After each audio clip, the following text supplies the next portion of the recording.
Baik, Bismillahirrahmanirrahim. Ya. Bajunya ya Allah, ganti bajunya itu rock and roll. Nyantai, bro. Haji. Bekam online. Ambil bekam online, guys. Oh, bisa. Online.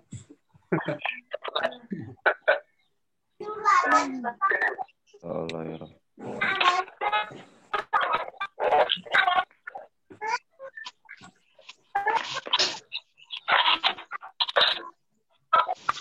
Oke, sudah ada sekitar 31 orang. Mungkin kalau digabung kelas A dan kelas B sekitar 40 orang ya. Assalamualaikum. Assalamualaikum. Oh. Itu suara apa nih? Terdengar?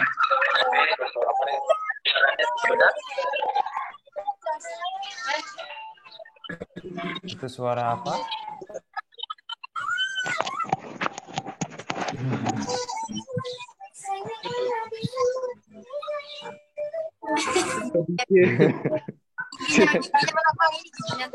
Suara apa itu, Tadi.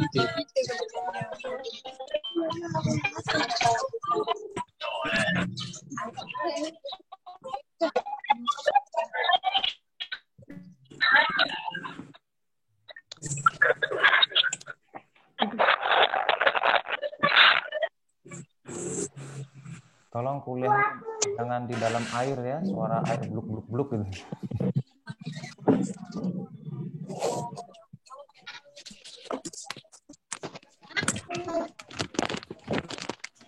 Haji.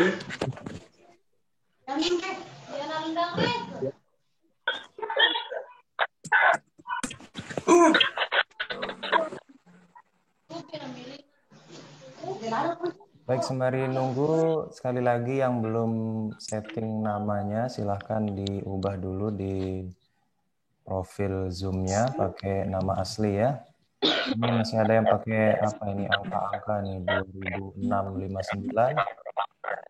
Ini bisa diganti pakai nama asli ya.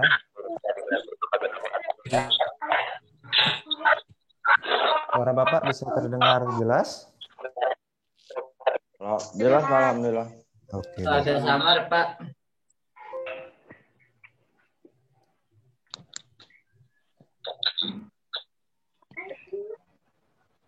Pakai nama lengkap, Pak. Ya, silahkan pakai nama lengkap. Ya, pakai nama lengkap. Lengkap sama online. Lengkap sama BIN-nya siapa? BIN bapaknya siapa? Kuliah di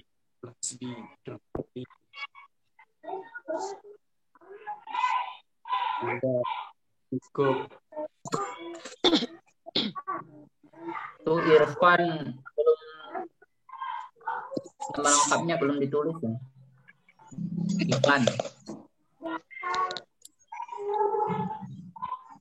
Ini sudah ada 38 orang. Mungkin lagi sebentar kita akan memulai perkuliahannya ya.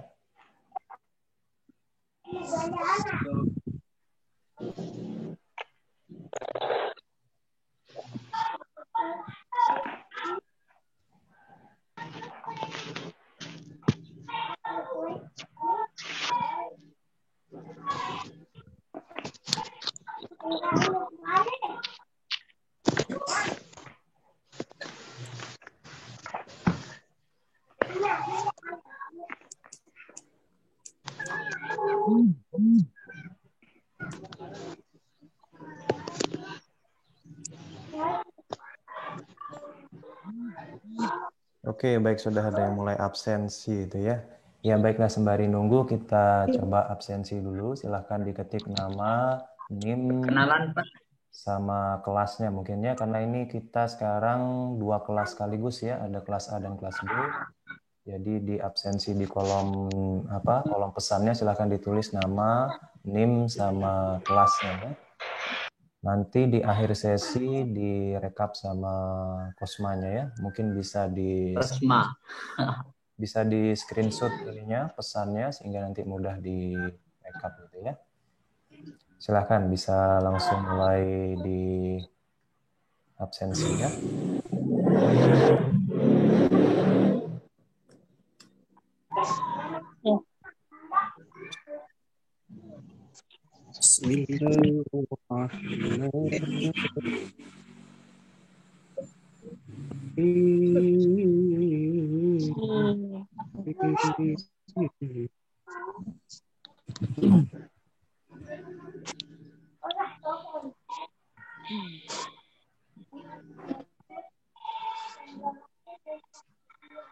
Plus 0305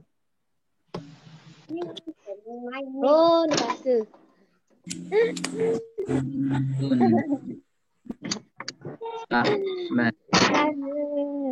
NIM 190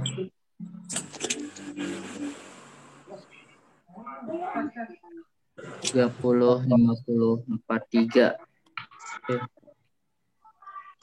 Baik Bapak, coba lihat ini sudah hadir ada Hirobi, ada Arti Putri, Argian, ada Zamzam, ada Ada Hamdun tuh Pak. Asbi, Mana nih? Neneng Kadarsi, sudah cukup banyak nih ya, Dharma Lasara.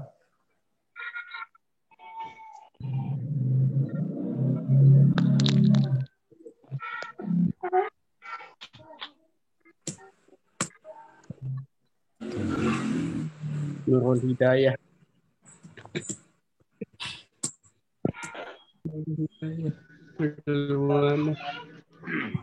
Selamat datang para orang sukses.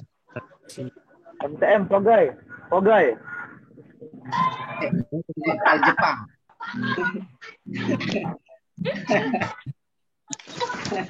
Pogai. Belum. Baru materi aja. Minggu lalu. Oke, sudah ada 42 orang. Langsung saja Bapak mulai perkuliahan kita ya. Bismillahirrahmanirrahim. Assalamualaikum warahmatullahi wabarakatuh. Alhamdulillah. Waalaikumsalam warahmatullahi wabarakatuh. Kita semua masih diberikan kesehatan dan semoga kita selalu dalam keadaan baik. Baik, ini adalah pertemuan kita yang kedua. Kemarin di pertemuan pertama Bapak sudah menyampaikan tentang mekanisme perkuliahan kita, mulai dari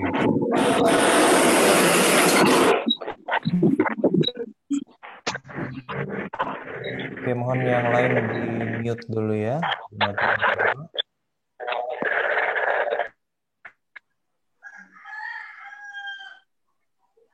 Oke, baik ya. Jadi di pertemuan pertama kemarin Bapak sudah menyampaikan tentang mekanisme perkuliahan kita, mulai dari ada penilaian, kemudian jadwal perkuliahan kita juga. Di pekan kemarin kita perkuliahan lewat WA Group, nah di pekan ini kita perkuliahan lewat Zoom ya. Di Zoom ini langsung 2 kelas sekaligus antara kelas A dan kelas B. Baik, yang pertama-tama silahkan disetting dulu bagi yang belum disetting profil Zoom-nya. Silahkan ditulis nama aslinya di sana. Kemudian setelah itu silahkan melakukan absensi dengan mengetikkan nama, NIM, kemudian kelasnya ya. Karena ini ada 2 kelas ya, silahkan kelas A atau kelas B. Nanti di akhir sesi absensinya akan direkap oleh Kosmanya. Seperti itu ya.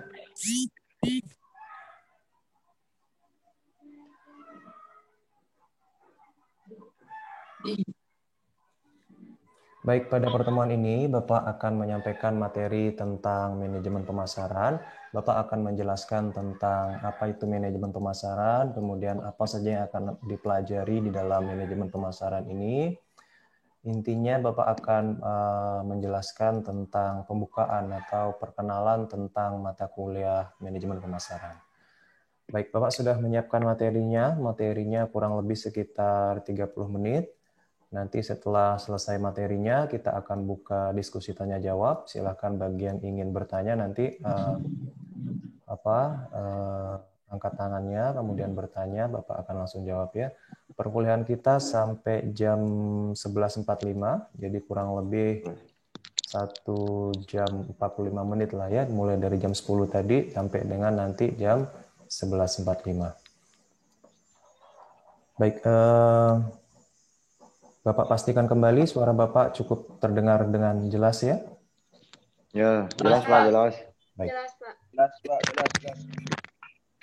Baik, Bapak akan share screen. Ini dia materi kita untuk pertemuan yang kedua. Silahkan disaksikan. Setelah nanti selesai penyampaian materi ini, kita akan masuk ke sesi diskusi.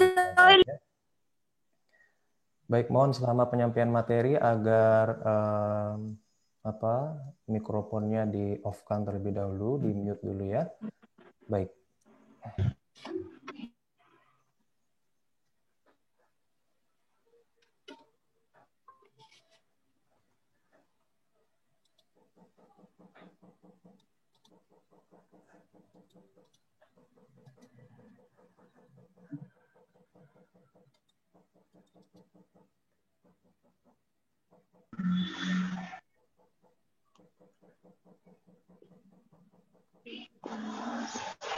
Baik, berikut ini adalah materinya.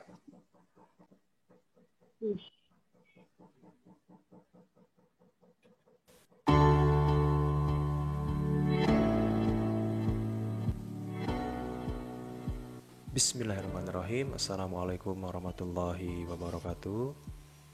Alhamdulillahirrahmanirrahim. Semoga kita semua selalu dalam keadaan sehat. Baik, pada pertemuan ini Bapak akan membahas tentang manajemen pemasaran secara umum. Topik-topik apa saja yang akan dibahas dalam mata kuliah ini akan kita bahas di pertemuan yang kedua ini. Baik, berbicara tentang pemasaran, pemasaran itu sesungguhnya adalah kegiatan yang selalu ada di sekitar kita ya. Kalau kita lihat mulai dari barang-barang yang ada di sekitar kita, misalkan seperti laptop ini. Laptop ini bisa hadir sampai di sini. Ini kan karena kerja keras para pemasar yang ada ya. Khususnya ini merek laptop Lenovo itu hasil kerja keras para tim pemasar yang ada di Lenovo sana. Bagaimana mereka menciptakan promosi-promosi yang kemudian pada akhirnya menarik minat konsumen dan pada akhirnya membeli.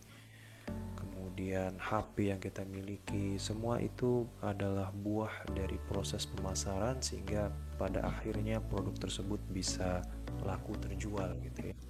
Nah, tujuan utama dari proses pemasaran itu tidak lain adalah agar produknya laku terjual.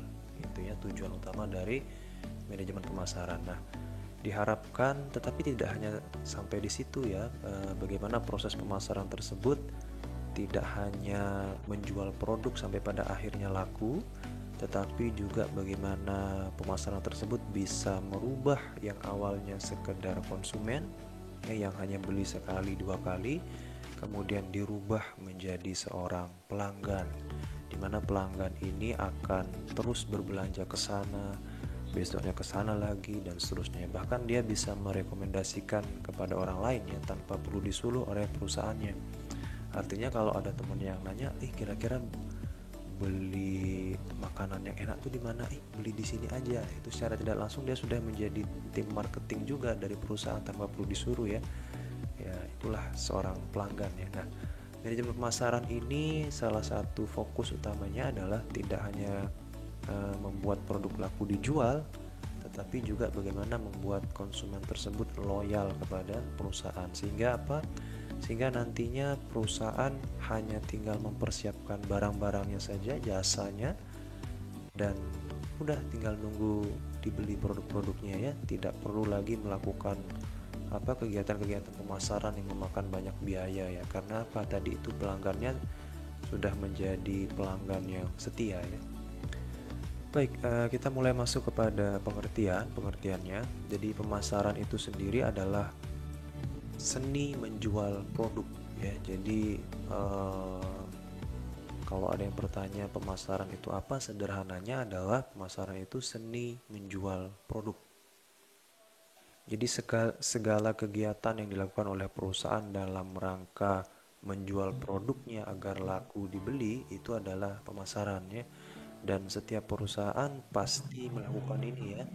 Dan Di setiap perusahaan pula pasti ada satu bagian khusus, departemen khusus yang memang menangani masalah pemasaran ini, di mana departemen ini akan selalu berusaha bagaimana caranya agar produknya laku terjual ya.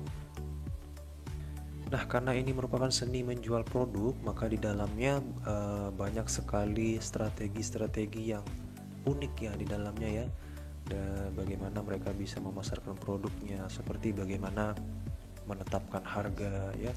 Harga yang misalkan 9.999, nah, itu kan hanya kurang Rp1 saja ya, tetapi bisa terlihat lebih murah daripada dia harus kasih harga 10.000 misalkan, seperti itu ya. Di pembahasan-pembahasan berikutnya kita akan banyak membahas tentang strategi-strategi pemasaran yang biasa dipakai oleh berbagai macam perusahaan ya. Strategi-strategi ini terbukti beberapa ampuh dapat meningkatkan nilai penjualan. Kita akan coba pelajari seperti apa strategi-strateginya ya. Tapi sebelum itu kita akan coba bahas dulu secara umum pemasaran itu seperti apa. Mulai dari yang pertama adalah barang apa saja sih yang bisa dipasarkan atau objek apa saja yang bisa dipasarkan. Yang pertama yang kita bisa pasarkan adalah pertama dalam bentuk produk tersebut dalam bentuk barang ya. Barang ini bisa berupa apa saja ya, bisa berupa makanan, bisa berupa pakaian, bisa berupa kendaraan dan lain sebagainya. Kemudian yang kedua adalah jasa ya. Jasa ini berbeda dengan barang ya. Kalau barang ada wujud fisiknya, tetapi kalau jasa ini tidak terlihat ya, atau orang bilang intangible.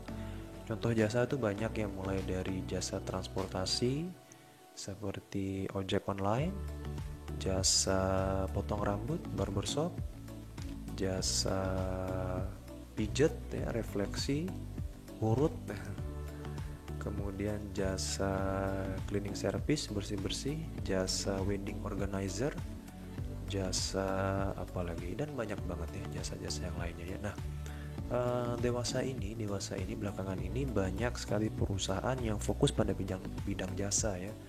Mereka beranggapan bahwa jasa ini penjualannya relatif lebih murah. Lebih murah maksudnya gimana? Seperti contohnya tadi taksi online ya. Ketika seorang konsumen membutuhkan alat transportasi, kalau orang menjual barang, menjual mobil, tentu harganya bisa ratusan juta. Nah, yang dia jual adalah jasa untuk transportasinya. Jadi konsumen nggak perlu harus beli mobil ratusan juta, tapi cukup buka aplikasi, dia bisa diantar dari satu tempat ke tempat lain menggunakan mobil yang cukup baik gitu ya. Jadi yang dijual adalah jasanya gitu. Kemudian jasa-jasa yang lain juga cukup banyak ya. Misalkan kalau yang sekarang karena musim pandemi ya, termasuk jenis-jenis jasa yang lain, misalkan jasa di bidang kesehatan yaitu dokter ya. Dokter juga termasuk ke dalam jasa. Termasuk juga pengacara sendiri juga jasa ya.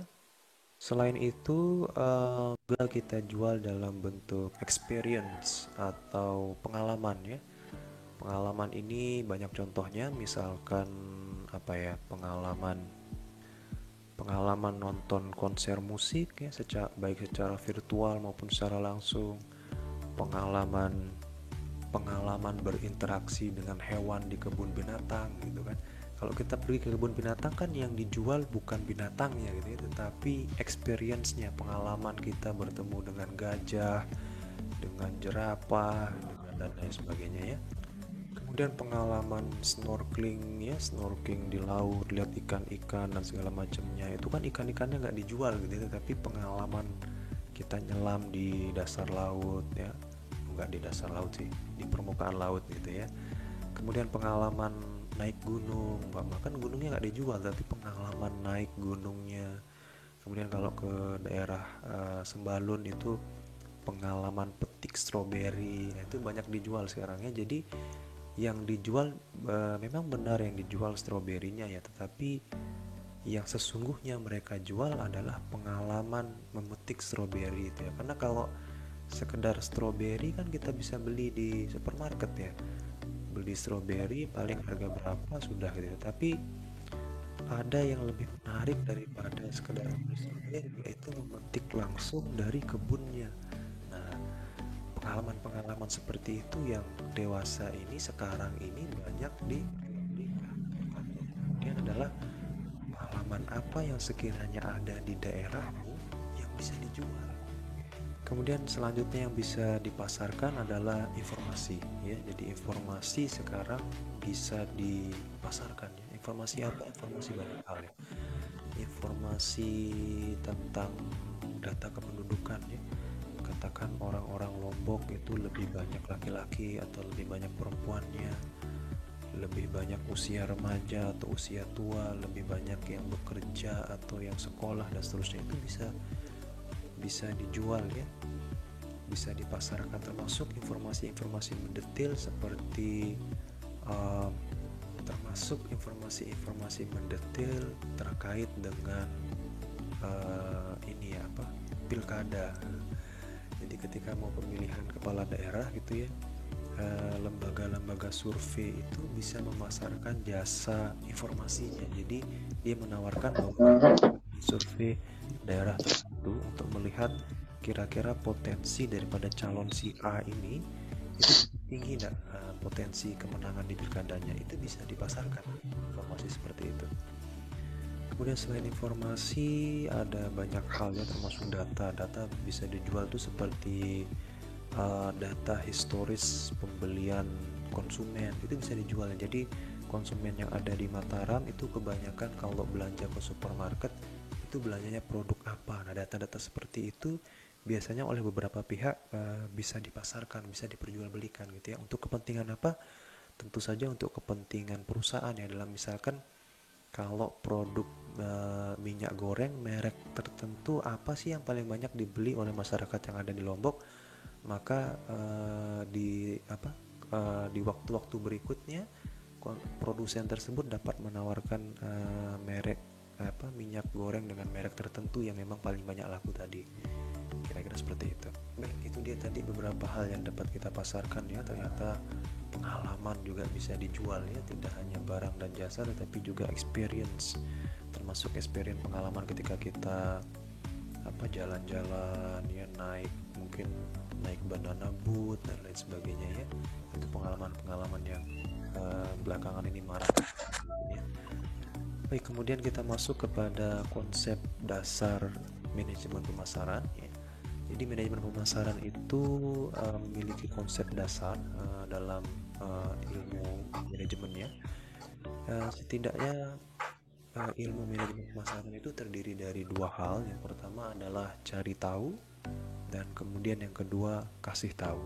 Nah, seperti apa itu? Jadi yang pertama adalah cari tahu. Jadi yang pertama perlu dilakukan oleh seorang marketer atau seorang pemasar sebuah perusahaan yang ingin melakukan kegiatan marketing, kegiatan pemasaran adalah cari tahu dulu. Dia melakukan riset pasar, jadi mengumpulkan informasi sebanyak-banyaknya tentang satu pasar yang dia targetkan. Umpama saya ingin berjualan di daerah Mataram gitu ya, dia cari informasi sebanyak-banyaknya tentang daerah Mataram tersebut. Daerah Mataram itu penduduknya kebanyakan apa? Muslim, non-muslim.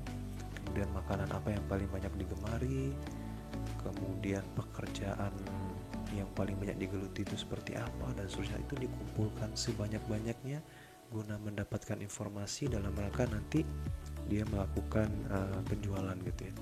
Kemudian yang kedua adalah kasih tahu. Jadi setelah kita tahu kebutuhan konsumen itu apa, misalkan kebutuhan konsumen di musim hujan adalah jas hujan, kita sudah memiliki produk jas hujannya, kita sudah cari tahu tadi di awal kebutuhannya apa. Sekarang giliran kita kasih tahu kepada konsumennya bahwa ini loh kita jualan jas hujan gitu.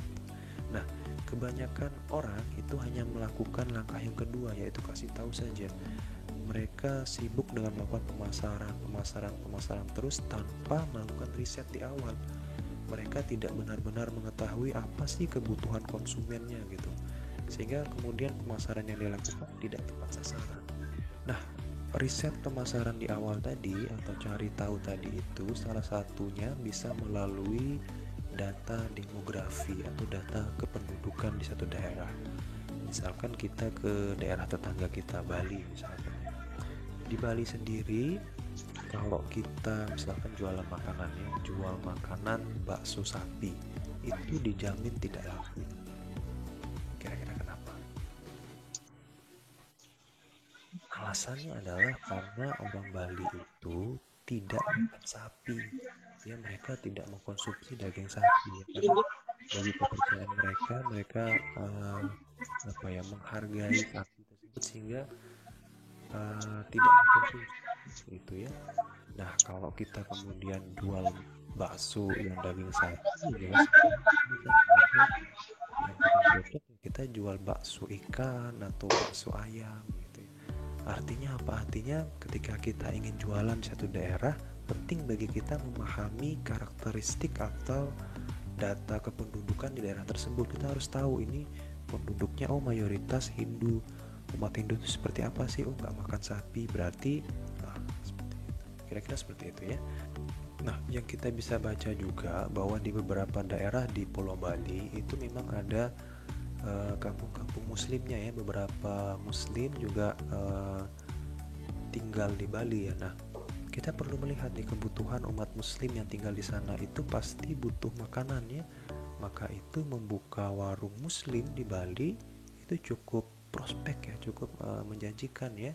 Karena apa? Karena mereka mensasar atau menargetkan target pasar umat muslim yang ada di sana tersebut. Dan ditambah lagi bahwa warung muslim ini tidak hanya bisa dikonsumsi oleh umat muslim ya, tetapi juga non muslim bisa mengkonsumsi warung makan tersebut gitu. Ditambah lagi karena Bali merupakan daerah pariwisata, banyak wisatawan yang datang. Nah boleh jadi wisatawan yang datang ini adalah wisatawan muslim, di mana wisatawan muslim ini butuh makan juga. Maka itu ketersediaan akan makanan muslim, warung muslim di sana cukup tinggi permintaannya. Itu dia tadi Bali. Kemudian sekarang bagaimana dengan Lombok? Nah kira-kira Lombok ini adalah pulau 1000 masjid. Nah kira-kira kebutuhan apa nih yang paling prospek ketika kita mau menjual pulau 1000 masjid? Berarti orang banyak ke masjid ya. Orang banyak ke masjid berarti kebutuhannya adalah sendal jepit. Kira-kira seperti itulah ya. Jadi kemungkinan karena mayoritas muslim, maka kebutuhan akan pakaian-pakaian syar'i, pakaian-pakaian muslim mungkin akan cukup banyak diminati, cukup banyak dicari ya. Kemudian makanan, mungkin makanan karena di Lombok rata-rata suka pedas ya, maka makanan-makanan yang pedas cenderung akan lebih laris kalau dijual di Lombok. Kira-kira seperti itulah bagaimana cara kita menganalisis atau melakukan riset pasar secara sederhana ya. Tentunya riset pasar tersebut bisa dilakukan dengan cara yang lebih expert, dengan cara yang lebih profesional. Salah satunya adalah melalui yang namanya data digital. Nah pernahkah kita buka marketplace ya, misal marketplace itu contohnya Shopee, Bukalapak, itu tempat jual beli online lah. Misalkan kita buka aplikasi Shopee ya, ketika kita buka aplikasi Shopee, ketika kita mengetikkan di kolom pencarian sana misalkan baju muslim pria misalkan, ketika kita klik, kita ketik, kemudian nanti muncul tuh baju muslim pria dan seterusnya.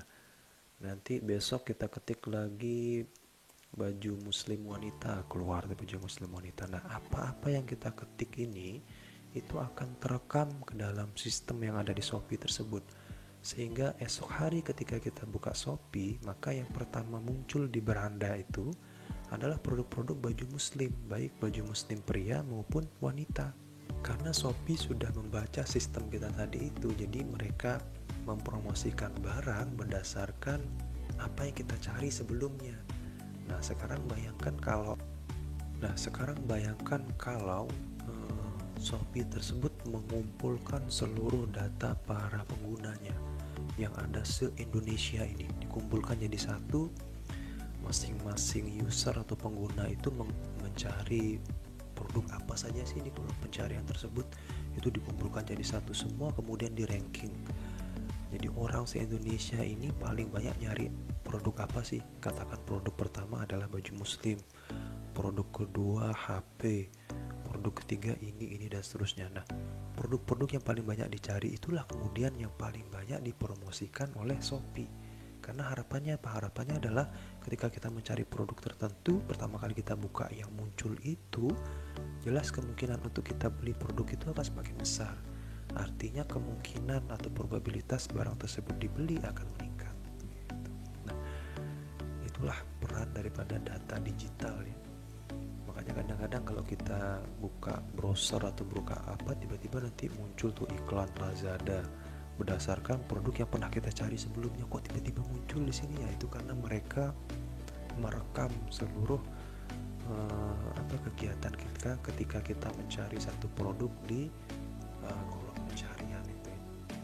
Nah, itu dia tadi cara yang biasa dilakukan oleh para marketplace ya, karena sekarang memang zamannya sudah zaman digital ya. Jual beli barang sekarang sudah online semua, apalagi masa pandemi seperti ini ya, orang rata-rata di rumah, menghindari pergi ke tempat-tempat umum, ke tempat-tempat yang terbuka gitu ya. Maka rata-rata sekarang orang belanja melalui online, yang mana sekarang meningkat jual beli online tersebut ya. Nah, kalau kita lihat perkembangannya ya yang ada sekarang, marketplace atau produsen itu memang sudah beradaptasi ya dengan perkembangan zaman, di mana sekarang era digital ya, 4.0, revolusi industri dan segala macamnya ya. Nah, banyak hal yang berubah ya, di antaranya adalah sekarang yang namanya jualan online itu banget ya. Ketika kita jualan di Shopee, maka seluruh Indonesia itu bisa melihat produk kita ya. Bahkan juga Shopee itu ada di luar negeri juga ya. Bapak sendiri dulu pernah pengalaman beli baterai kamera ini dari Cina, sekitar mungkin ada 1 atau 2 bulan yang lalu lah ya. Karena Bapak coba cari, kalau yang ada di Indonesia tuh rata-rata harganya cukup mahal ya. Akhirnya Bapak lihat ada satu toko tapi di luar negeri gitu ya, yang jual baterai itu dengan harga yang lebih murah. Nah, Bapak pertama kali membeli itu ya. Jadi pengirimannya langsung dari luar negeri, dari Cina. Bapak sempat khawatir juga nih, jangan pengiriman dari Cina, jangan-jangan paketnya ada virusnya nanti ini ya. Tapi alhamdulillah aman lah ya, amannya. Dan pembayarannya pakai rupiah juga ya. Mungkin nanti di sistem mereka yang akan dikonversikan ke mata uang Cina dan segala macamnya sana ya. Tapi memang proses pengirimannya agak lama sih ya, wajar sih ya, namanya pengiriman dari luar negeri ya, dari Cina ke Lombok ya, jauh banget ya. Artinya itu ya, di zaman sekarang, di zaman serba online ini, kita bisa belanja ke luar negeri, cukup pakai HP dari rumah ya, sudah bisa belanja ke luar negeri ya. Maupun sebaliknya ya, kita jualan barang, kita sebagai pelapak, sebagai buka toko di sana, kemudian barang dagangan kita ini bisa dibeli oleh masyarakat yang ada di luar gitu ya. Kemudian termasuk cara-cara beriklan, cara-cara promosi produk juga sekarang mulai bergeser ya. Rata-rata iklan produk sekarang ya menggunakan online tadi. Kalau kita lagi nonton YouTube, tiba-tiba nanti muncul iklan. Nah, itu model-model iklan yang ada sekarang ya.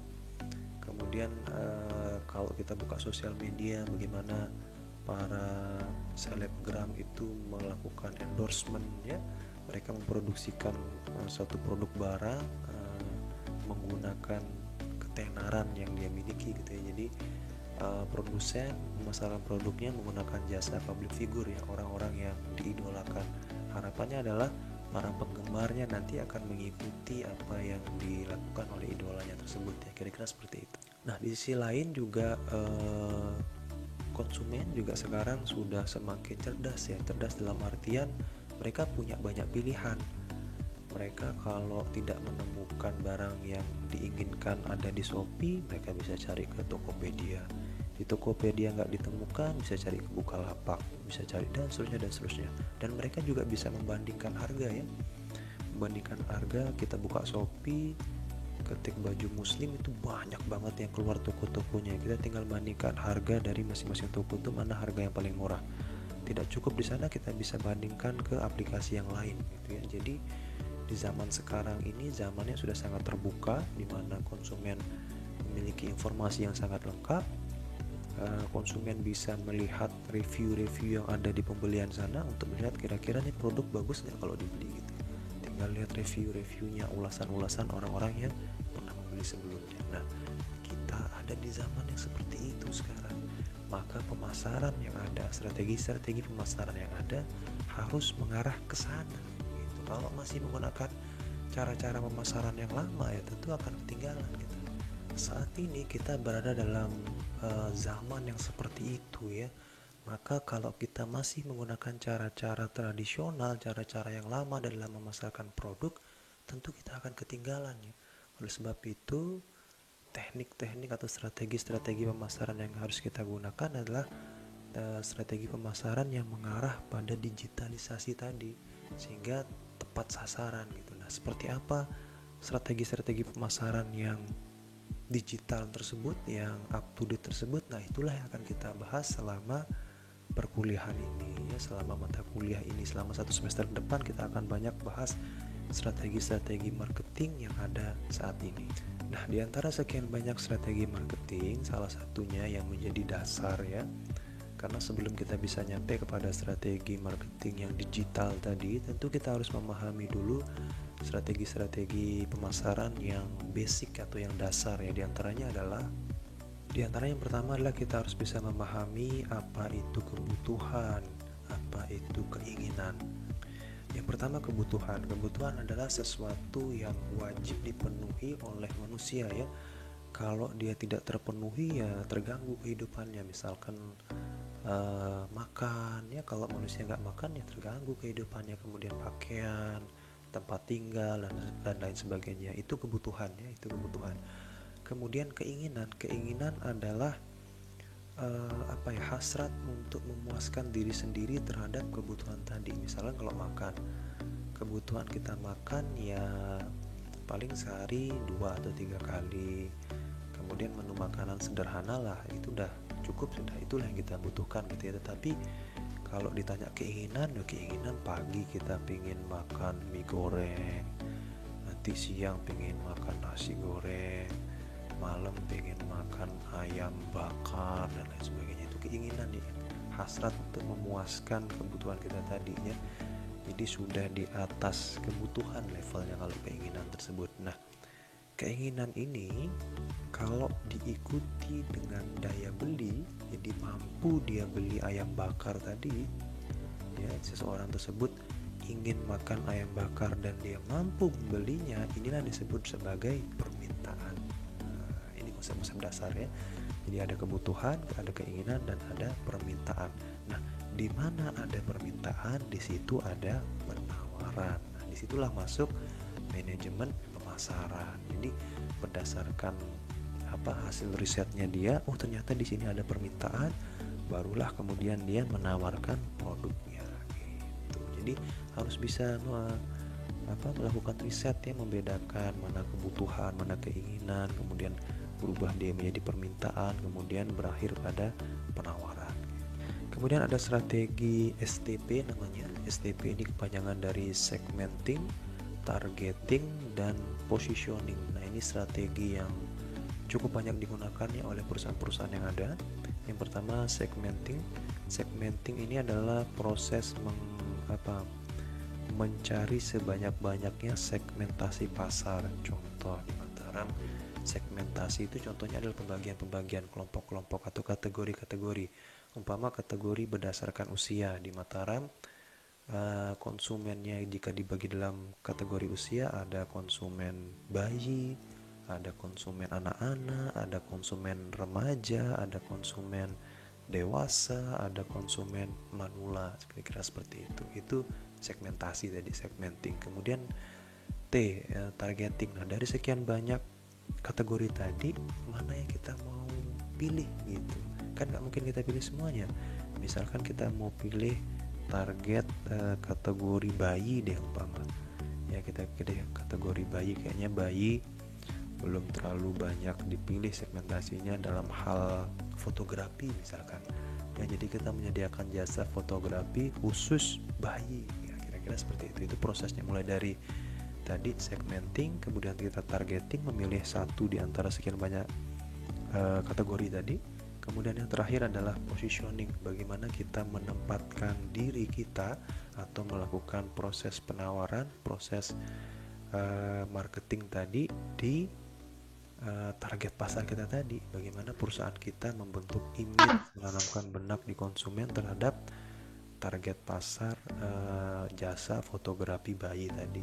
Mungkin kita menawarkan bahwa jasa fotografi kita ini ramah sama anak loh. Kita punya tim khusus yang memang bisa menangani anak-anak. Kemudian tim khusus nanti yang dia tuh tahu tingkat kesehatan bayi. Jadi bayi nggak boleh kena sinar yang berlebihan, blitznya nggak boleh terlalu keras, atau mungkin studionya harus nyaman dan segala macamnya. Itu kita bentuk di positioning tersebut, yaitu satu paket yang kita tawarkan kepada konsumen. Jadi mulai dari menganalisis segmentasi pasarnya apa saja, kemudian memilih salah satunya dan melakukan kegiatan pemasaran tadi atau positioning tersebut ya. Kemudian strategi selanjutnya kita bisa bermain pada sisi kualitas dan kuantitas. Nah, untuk perusahaan-perusahaan yang melakukan kegiatan pemasaran itu ada level-levelnya, mulai dari level basic yang pertama. Biasanya perusahaan itu akan menawarkan produk yang murah dengan kualitas yang ya standar lah gitu ya. Ini biasanya dilakukan oleh perusahaan di level-level pertama ya, baru-baru beroperasional lah ya. Rata-rata mereka menawarkan produk yang harganya murah, kemudian kualitasnya biasa aja gitu ya, dengan harapan mereka bisa mendapatkan kuantitas penjualan yang cukup banyak gitu ya. Kemudian masuk ke level yang kedua. Level kedua perusahaan sudah mulai profesional, di mana mereka sudah mulai membuat produk-produk yang berkualitas ya. Jadi kalau tadi produknya kualitasnya biasa aja, sekarang kualitasnya mulai ditingkatkan. Tentu saja produk yang kualitasnya baik akan disertai dengan harga yang sedikit lebih mahal.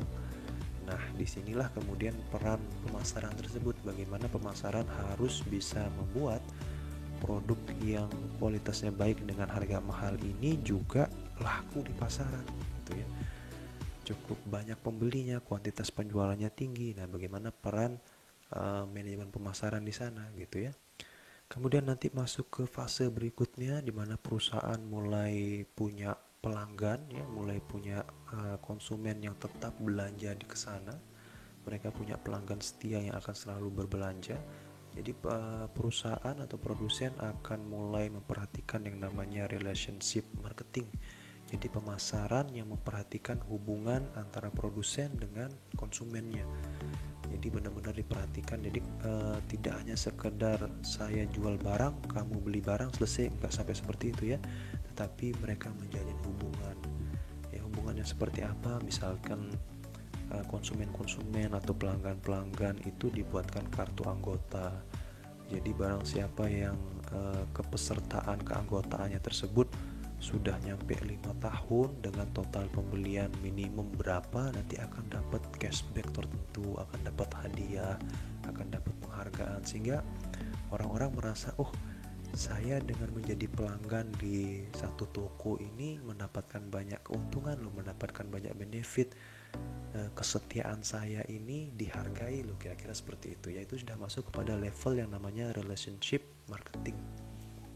Kemudian di level paling atas nantinya level marketing yang cukup tinggi, di mana perusahaan akan membangun satu jaringan holistik ya, tidak hanya antara produsen kepada konsumennya, tetapi juga dengan suppliernya ya. Nanti mereka membangun anak-anak perusahaan, yang mana anak-anak perusahaan itu dibangun dalam rangka memperkuat induk perusahaannya.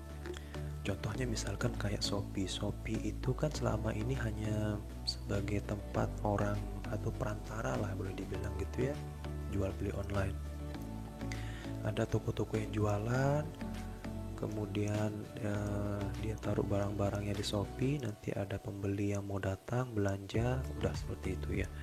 Kemudian pengirimannya menggunakan ekspedisi dari luar, seperti ekspedisi ada JNE, kemudian ada JNT dan seterusnya ya. Nah, belakangan ini Shopee mulai bikin ekspedisi sendiri, yaitu namanya Shopee Standar.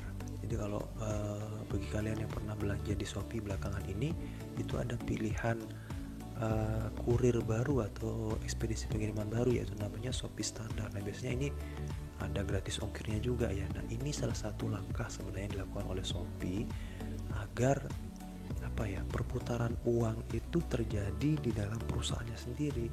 Kalau tadi dia kerjasama dengan perusahaan lain, ekspedisi lain, maka uangnya bakal mengalir ke sana. Tapi ketika dia bikin anak perusahaan sendiri di bidang ekspedisi, ya keuntungannya itu akan kembali ke dia lagi. Jadi di sini untung, balik ke sini untung lagi, jadi double untungnya gitu ya. Nah ini salah satu strategi bagaimana mereka membentuk jaringan pemasaran. Jadi sudah nggak hanya sekedar produsen dan konsumen lagi, tapi ada anak-anak perusahaannya yang siap membantu usahanya, kira-kira seperti itu. Kemudian strategi yang selanjutnya ada namanya pemasaran internal ya, dimana pemasaran internal ini maksudnya adalah bahwa seluruh orang atau seluruh karyawan yang ada di satu perusahaan itu harus bisa menjadi tim pemasaran juga, yang mana mereka akan berusaha untuk bisa menjual produk yang ada di perusahaannya. Sebagai contoh misalkan, kalau di perusahaan apa misalkan ya, di bioskop lah, misalkan di bioskop itu kan menampilkan film-film yang terbaru ya. Nah bagaimana setiap karyawan yang ada di bioskop tersebut harus mengetahui kira-kira minggu ini film-film yang bakal ditayangkan di bioskop itu film-film apa saja, sehingga harapannya adalah ketika karyawan ini katakan mungkin bagian cleaning service-nya gitu ya, pulang ke rumah, ke keluarganya dia, ke teman-temannya dia, kemudian menanyakan, kamu kan kerja di bioskop, sekarang film apa nih yang lagi happening gitu, itu bisa dijawab langsung oleh dia karena dia juga tahu tentang produk-produk apa yang ada di perusahaannya tersebut gitu. Jadi harapannya pemasaran internalnya adalah seluruh karyawan yang ada di suatu perusahaan itu menjadi tim pemasaran, baik cleaning service-nya, baik bagian administrasinya, kasirnya, semuanya itu tahu tentang film-film apa yang bakal disetel di minggu tersebut gitu ya. Walaupun memang sekarang bioskop tutup ya karena pandemi ini ya.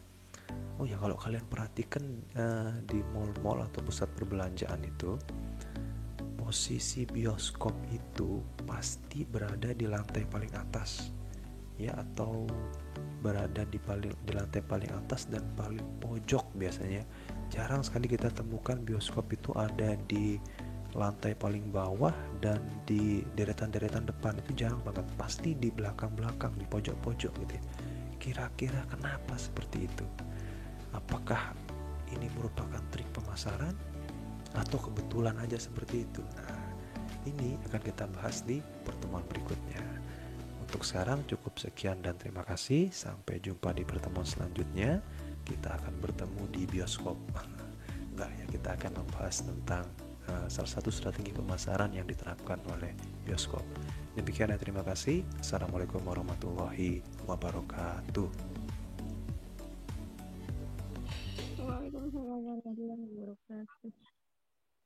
Waalaikumsalam. Waalaikumsalam Warahmatullahi wabarakatuh. Waalaikumsalam. Waalaikumsalam. Materinya tanya jawab.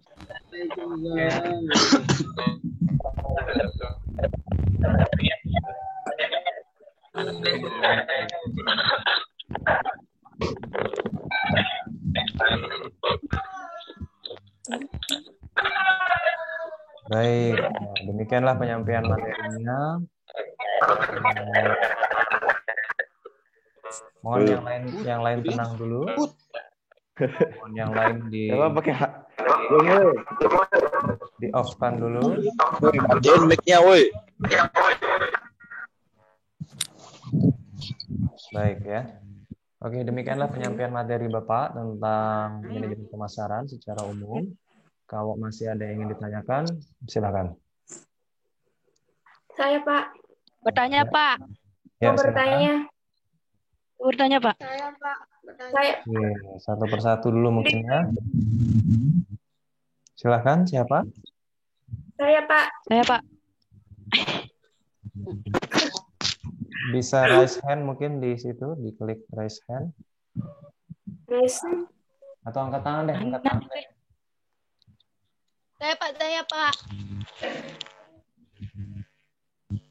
Nurfani deh dulu, Nurfani silakan. Oke, pertanyaan. Silakan Nurfani. Oke. Saya mau bertanya. kan strategi pemasaran itu kan yang pertama Apa? bentar, Pak. Yang mau saya tanyakan itu kan ada strategi pemasaran itu yang tingkatannya yang keempat tadi, yaitu perusahaan itu sudah mulai bisa membuat anak-anak perusahaannya atau membuat cabang perusahaannya. Terus yang mau saya pertanyakan itu, Pak, apakah modal perusahaan, anak-anak perusahaannya itu, modal awalnya itu sama seperti modal awal perusahaan itu atau disesuaikan gitu, Pak? Baik, itu saja. Ya. Tentang modal ya. Oke, baik. Langsung saja Bapak jawab ya.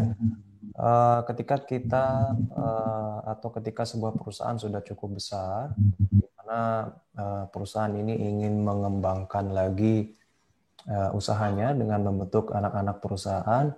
Nah, terkait modalnya ya tergantung usaha apa yang mau dibuat. Kalau emang usaha tersebut masih tergolong baru dan skalanya cukup besar, kayak misalkan tadi ekspedisi pengiriman, itu kan benar-benar baru dia bikin Shopee tersebut yang memang sebelumnya belum pernah ada Shopee, ekspedisi dari Shopee-nya sendiri. Kemudian jangkauannya juga cukup luas, yaitu sampai se-Indonesia. Tentu ini butuh biaya yang cukup tinggi ya. Seberapa banyak biayanya ya Bapak nggak tahu. Kira-kira mungkin bisa menyamai ketika dia membangun Shopee pertama kali ya, mungkin ya. Tapi pastinya berapa ya Bapak kurang tahu. Tapi yang pasti semakin luas jangkauan anak usaha tersebut, maka modal yang dibutuhkan juga akan semakin banyak gitu ya. Seperti itu kira-kira. Ada tanggapan? Nurfani, silakan. Nggak ada, Pak. Oke. Baik, ada yang lain? Silakan. Ada, Pak. Ada, Pak. Hasbi, Pak. Nanya. Hasbi, oh iya. Silakan Hasbi. Assalamualaikum warahmatullahi wabarakatuh. Waalaikumsalam. Saya mau nanya, Pak. Sekarang kan di mana kalau kita melakukan pembelian itu menggunakan cara online atau non tunai gitu kan, Pak? Ya. Nah, di mana saya baca beberapa cara orang bayaran non tunai itu seperti open account, commercial bill of change, private conversion, dan consignment ini kan salah satu pembayaran secara non tunai, Pak. Nah, yang Hasbi mau tanyakan, di antara 4 pembayaran secara non tunai ini, mana yang paling efektif atau yang paling efisien untuk digunakan pembayaran gitu, Pak? Oke, apa saja pembayarannya tadi?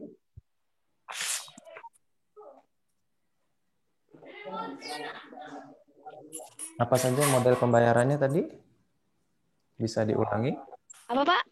Apa saja model pembayarannya? Pertama kan ada open account atau barang dulu baru kita bayar gitu. Terus commercial bill of exchange gitu.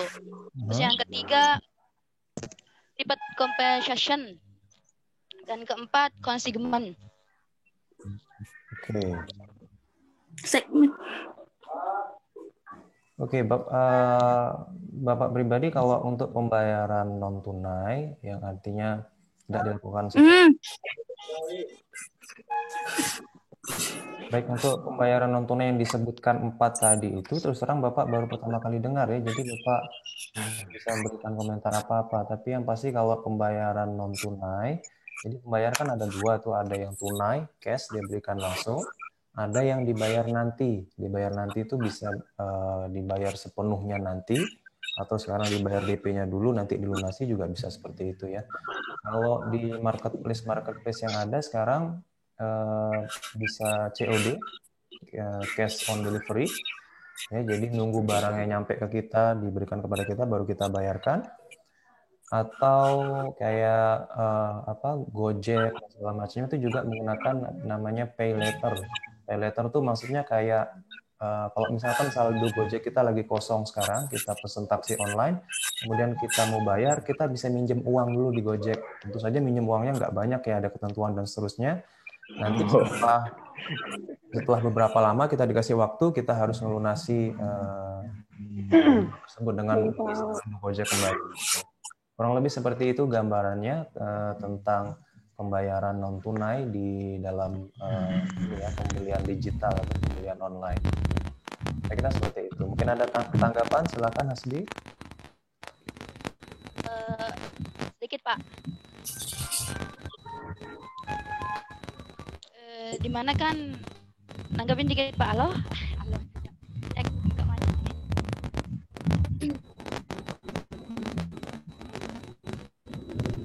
Iya, silakan Hasbi.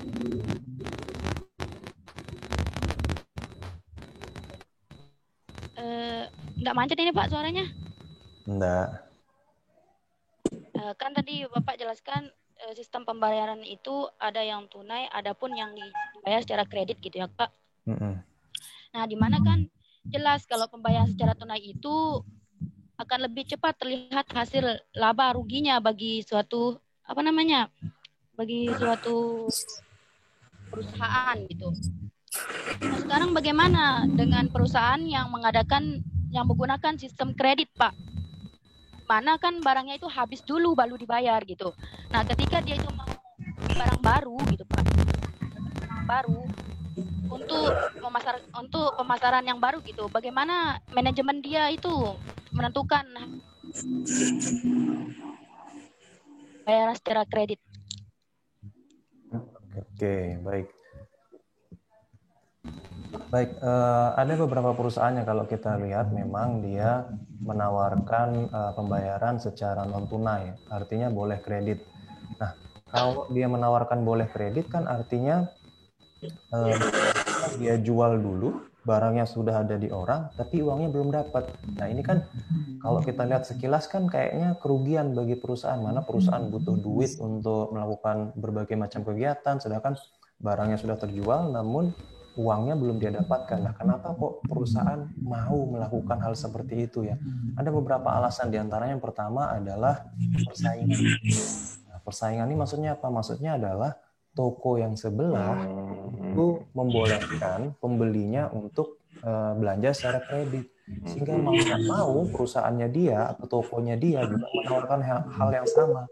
Karena kalau nggak seperti itu ya konsumennya akan lari ke perusahaan sebelah terus, nggak akan ke dia gitu. Jadi satu karena saingannya itu dimana para pesaingnya juga berlomba-lomba menawarkan kredit, sedangkan dia kalau masih bertahan pada sisi cash, konsumen tentu akan memilih yang lebih mudah gitu ya, artinya bisa bayar belakangan.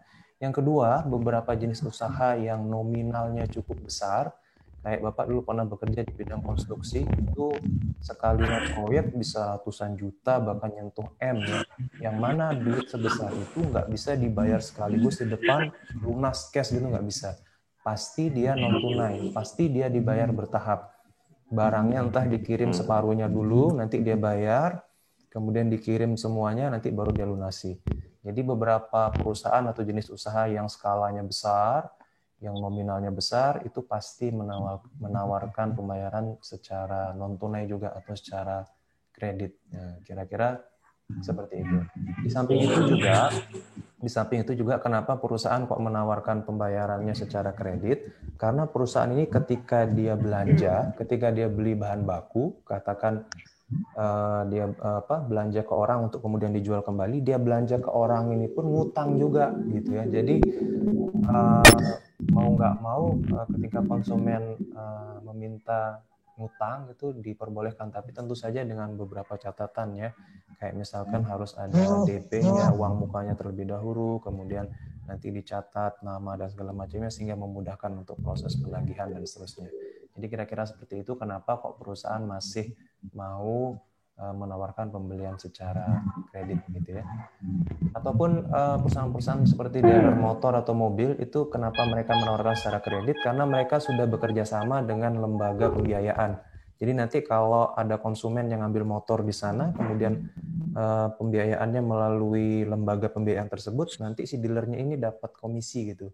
Sehingga kenapa kemudian dia selalu menawarkan kredit aja Pak gitu, karena dengan dia menawarkan kredit, si lembaga keuangan ini dapat nasabah, kemudian si dealernya tadi dapat komisi, kira-kira seperti itu dah.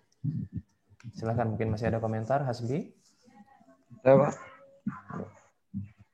Oke, yang lainnya silakan. Pak, tapi Pak, Ya, Haji Zamzam.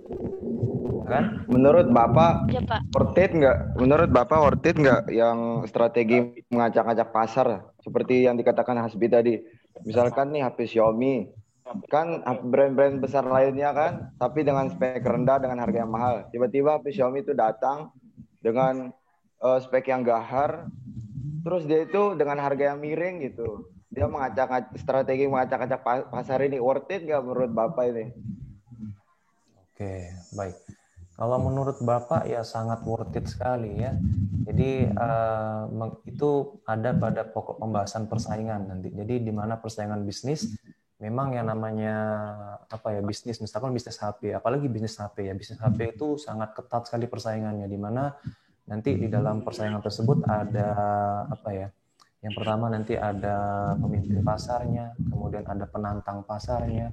Katakanlah dulu pemimpin pasarnya itu Samsung yang merajai semua jenis HP. Kemudian muncul penantang pasar, yaitu Xiaomi yang bisa menawarkan spesifikasi yang sama atau kurang lebih sama, tetapi dengan biaya yang lebih murah. Itu memang ciri khas daripada penantang pasar. Jadi dimanapun bisnisnya, entah selain di HP, yang namanya penantang pasar itu salah satu ciri-cirinya adalah dia bisa menawarkan produk dengan kualitas yang hampir sama atau bahkan sama, tapi dengan harga yang lebih murah. Contohnya Xiaomi, dan Xiaomi berhasil sampai sekarang ya. Bapak sendiri pun pakai HP Xiaomi ya, karena menurut Bapak dari pertimbangan Bapak bahwa spesifikasinya lumayan bagus dan harganya lebih murah dibandingkan dengan HP sejenis. Kira-kira seperti itu. Sah-sah saja kok melakukan kegiatan seperti itu. Mungkin ada tanggapan Saya, Pak. dari Haji? Cukup? Oke Pak, terima kasih Pak. Ya, Cukup, baik. Pak. Yang lainnya silakan. Saya Pak mau bertanya Pak. Siapa namanya? Silakan.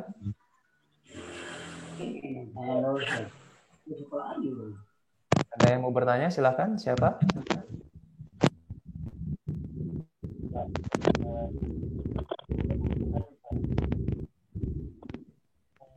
Pemasaran online seperti itu. Banyak sekali masyarakat beli barang dan sebagainya sesuai dengan yang dia dapatkan, Pak. Agak kurang jelas.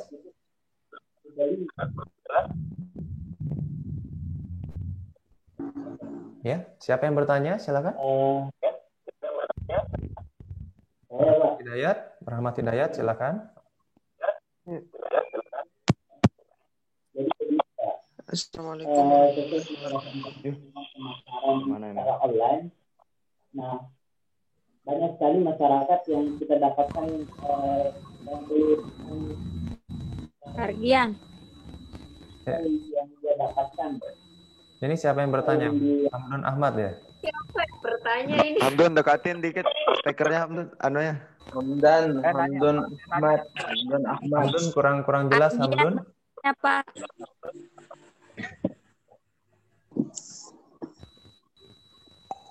Argian bertanya Pak. Hamdun videonya jelas, suaranya yang nggak jelas. Ya Hamdun yang jelas.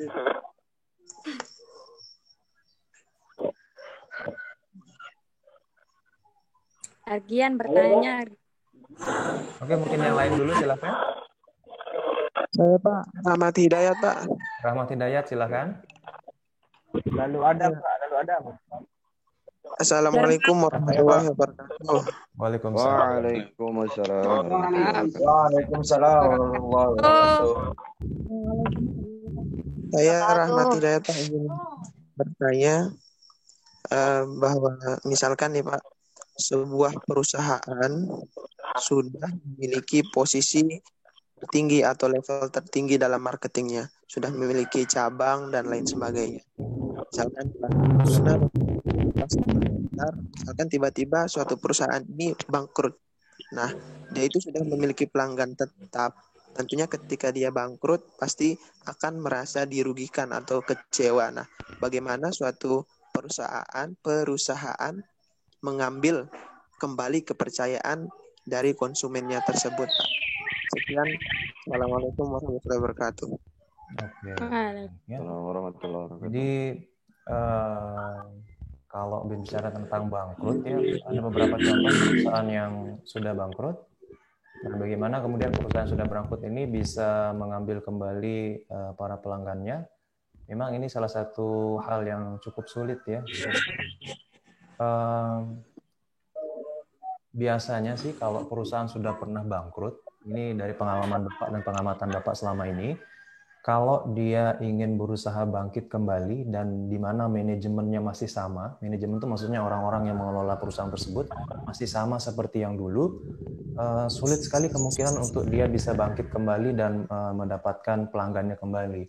Oleh sebab itu biasanya beberapa perusahaan yang sudah bangkrut itu dijual untuk kemudian dibeli oleh perusahaan lain. Kira-kira perusahaan lain ini sudah cukup besar, sudah cukup matang lah gitu yang bisa mengelola perusahaan tersebut sehingga bangkit kembali. Salah satu contohnya perusahaan yang bangkrut yaitu ini ya, PT ini Teh Sariwangi. Ya, jadi Teh Sariwangi itu mungkin bagi kalian yang pernah minum Teh Sariwangi, itu Teh Sariwangi itu secara hukum sudah dinyatakan bangkrut. Kenapa? Karena hutangnya banyak banget. Ya, jadi posisi keuangannya itu sudah tidak sehat. Walaupun produknya masih ada di pasaran, tetapi secara manajemen keuangan di internal perusahaannya itu dia tidak sehat karena utangnya sudah terlalu banyak, tidak ada kemampuan bayar, manajemennya berantakan dan seterusnya sampai akhirnya dinyatakan tutup, bangkrut, pilot gitu ya.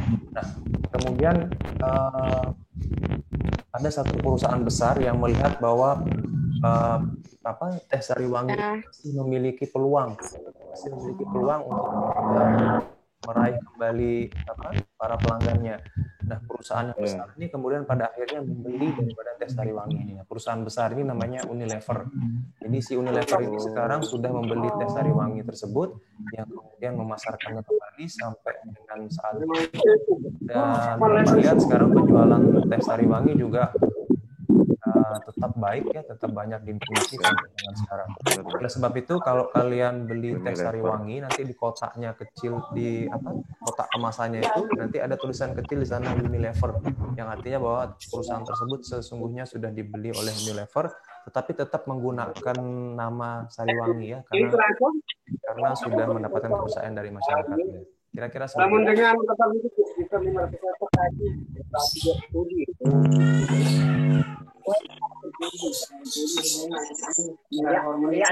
ada komentar mungkin dari Rahmat Hidayat? Mungkin bisa di dulu yang lain.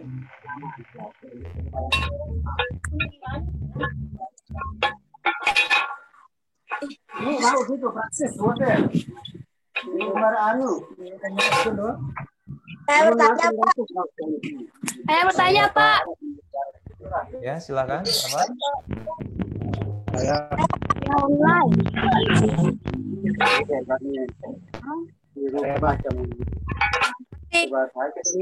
Apa nih? Rizkia Puspita? Saya tanya, Pak. Rizkia Puspita, silakan.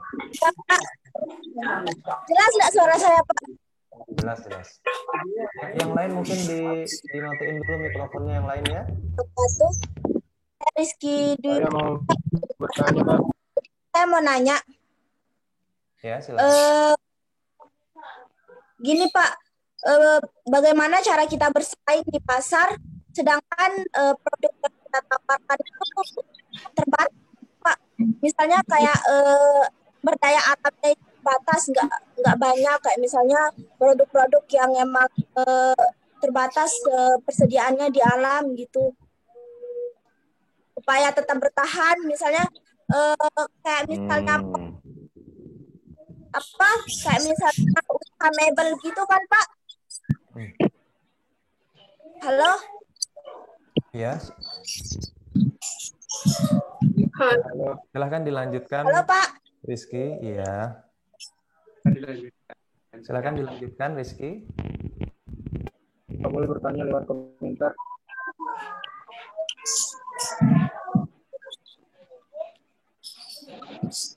Oke, baik. Bapak coba komentari. Tadi sekilas Bapak mendengar Rizky menanyakan bagaimana... Nggak jelas, Pak. Ya, Rizky menanyakan bagaimana bagaimana strategi untuk perusahaan yang bahan baku di alamnya itu terbatas. Kayak misalkan dia contohkan tadi ada mebel ya, yang mana mebel ini kan bahan bakunya itu adalah kayu ya, kayu dari alam dan seterusnya. Nah, memang betul ya, salah satu kelemahan untuk beberapa perusahaan yang bergerak di bidang yang bahan bakunya itu tergantung pada alam, maka suatu saat bahan bakunya tersebut bisa habis. Ada beberapa strategi yang bisa dilakukan. Yang pertama adalah memiliki perkebunan sendiri, atau kalau emang itu maka dia membangun lahan yang memang ditanam khusus untuk menanam pohon dan seterusnya, yang memang nanti pada akhirnya digunakan untuk mebel itu sendiri. Itu yang pertama ya. Tentu saja untuk memiliki lahan ini butuh biaya yang cukup besar ya. Kemudian yang kedua yang bisa dilakukan adalah mengolah kembali sisa-sisa limbah daripada produksi mebelnya tersebut. Kalau kita lihat kan di dalam produksi mebel itu bekas-bekas serutan kayu dan segala macamnya itu bisa dikumpulkan kemudian dibikin menjadi papan kayu lagi. Oleh sebab itu sekarang kan banyak kita lihat mebel-mebel yang dibuatnya itu dari papan kayu yang terbuat dari serbuk-serbuk kayu. Nah, itu salah satu. Kemudian yang kedua, dia bisa recycle, daur ulang mebel-mebel yang sudah lama. Jadi mebel-mebel yang sudah lama, kursi-kursi yang sudah lama itu bisa disegarkan kembali, diproduksi kembali, entah dicat kembali, di furnish, diganti dan segala macamnya. Kira-kira seperti itu. Atau dia beralih kepada bahan baku yang lebih terjangkau, lebih bahan baku yang lebih banyak stoknya di alam, misalkan beralih ke mebel dalam bentuk besi kah, atau dan lain sebagainya. Kira-kira seperti itu tanggapan dari Bapak ya. Silakan, masih ada komentar dari penanya? Saya bertanya, Pak. Ada yang mau bertanya lagi? Silakan. Tanya Argian. Nanya, Pak. Siapa ini? Wiwi. Saya Pak bertanya. Malik Maulana. Satu persatu deh dulu, silakan. Siapa ini? Wiwi Astami, silakan. Bismillahirrahmanirrahim. Assalamualaikum warahmatullahi wabarakatuh. Waalaikumsalam warahmatullahi wabarakatuh. Saya memiliki dua pertanyaan.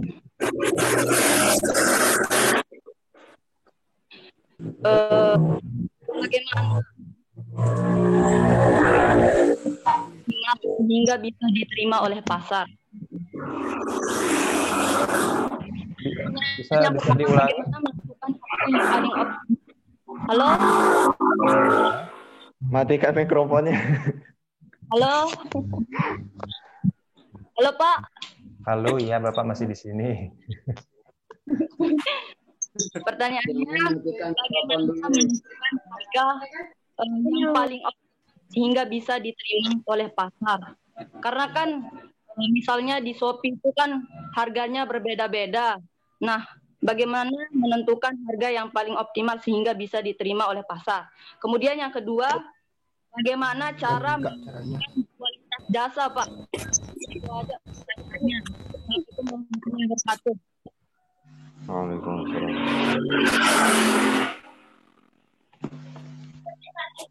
Oke, baik ya. Oke, baik. Tadi ditanyakan masalah harga ya, bagaimana kita menentukan harga yang optimal. Yang pertama, harga itu bisa kita lihat secara internal dulu. Internal itu maksudnya adalah bahwa harga yang kita berikan bisa mengikuti segala biaya yang kita keluarkan. Oke, yang pertama, mungkin mic-nya dimatikan dulu, siapa yang mati, Kak. Oke, baik. Jadi yang pertama tadi masalah harga. Untuk bisa menentukan harga yang optimal, yang pertama yang bisa dilakukan adalah secara internal dulu. Internal maksudnya adalah apa? Bahwa harga produk yang kita tawarkan itu harus sudah bisa menutupi segala biaya yang kita punya. mulai dari biaya pembelian produk itu, katakan kita beli produk itu harga 1.000, maka kita jual harus tentunya di atas harga 1.000 karena kita kan mau mencari keuntungan. Kemudian nanti ada biaya ongkos kirim dan segala macamnya, itu semua harus dimasukkan. Pastikan bahwa harga yang kita miliki itu memang bisa menutupi biaya-biaya yang kita punya. Yang kedua, setelah itu baru kita cek secara eksternal, secara keluar. Kita cek barang-barang yang sejenis dengan barang-barang kita. Kita bisa cek di Shopee. Kalau misalkan baju muslim, kita bisa cek tuh di Shopee, tulis aja baju muslim, kan nanti banyak tuh range harganya. Yang model ini atau yang serupa kira-kira harganya berapa, itu kita bisa lihat. Nah, nanti dari harga yang sudah kita lihat itu kita bisa mengambil posisi. Kalau kita memang pendatang baru, biasanya kita ngambil posisi sedikit di bawah harga yang paling banyak laku. Katakan harga yang paling banyak laku 100.000, ya kita jual sedikit di bawah itu, misalkan 97 atau 95.000. Tujuannya apa? Supaya kita bisa menarik pangsa pasar yang lebih banyak gitu. Nah, nantinya kalau sudah berjalan, sudah konsumennya sudah cukup banyak, baru nanti pelan-pelan bisa kita naikkan harga tersebut. Dengan catatan pelan-pelan. Karena kalau langsung naik, biasanya konsumen nanti sadar, oh ini harganya kok tiba-tiba mahal, nanti dia bisa beralih kepada produsen yang lain. Kira-kira seperti itu dalam menentukan harga. Jadi harga ditentukan secara internal dulu, kemudian nanti baru dibandingkan secara eksternal. Kira-kira seperti itu. Ada tanggapan? Silakan dari yang bertanya tadi. Yang kedua tadi itu Pak, belum dijawab. Yang pertama sudah jelas. Yang kedua tadi apa? Bagaimana kualitas jasa, Pak? Bagaimana? Meningkatkan kualitas jasa. Bagaimana meningkatkan kualitas jasa? Oke, baik. Yang namanya jasa ini memang sulit sekali ya. Kenapa sulit sekali? Karena tidak bisa terstandarisasi sebagaimana produk dalam bentuk barang. Kalau produk dalam bentuk barang, kita produksi pakai mesin, berapapun yang keluar itu kualitasnya pasti sama ya. Paling hanya 1-2 nanti yang kemudian berbeda. Nah, kalau jasa memang agak sulit. Kayak misalkan Gojek, kita naik Gojek sekarang, nanti drivernya ramah. Besok kita naik, drivernya judes, umpama seperti itu. Nah, apa kemudian yang bisa dilakukan? Biasanya yang dilakukan adalah pelatihan di awal. Jadi ketika baru masuk pertama kali, driver-driver ini nanti mendapatkan sedikit pelatihan, yang mana pelatihan ini tujuannya adalah untuk menstandarisasi kualitas jasa yang ada. Nah, rata-rata sih kalau jasa pasti ada pelatihan di awalnya yang gunanya untuk menjaga standar kualitasnya agar tetap sama. Kalau kita pergi ke barbershop, para pencukur, chapsternya itu pasti dilatih di awalnya dan dilatih dengan hal yang sama, dilatih dengan alat yang sama, metode yang sama, supaya apa? Ketika nanti dia menangani konsumennya, itu standar kualitasnya tetap sama seterusnya. Dan pelatihan ini tidak dilakukan sekali itu saja, tetapi juga nanti bertahap. Katakan setelah 6 bulan sekali kembali dilatih untuk terus menjaga standar kualitasnya. Kira-kira seperti itu.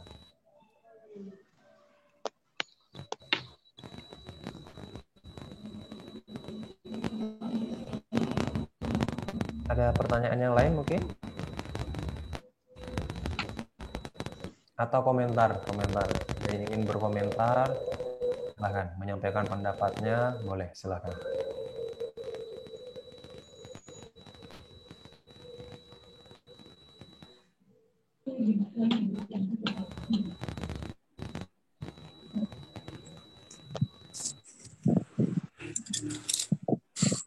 Tentang perusahaan yang bangkrut, Pak. Bangkrut.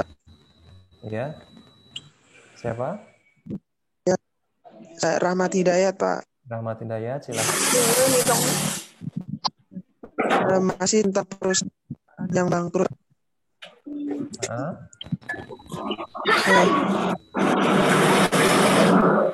Oh, Masya Allah.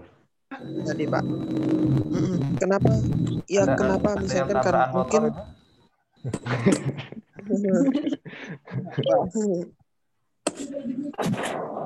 Kenapa? Seperti uangnya tadi, Pak. Suaranya tidak jelas. Seperti Teh Saya Sari ganti. Wangi tadi, Pak. Halo? Halo ya, suaranya kurang jelas.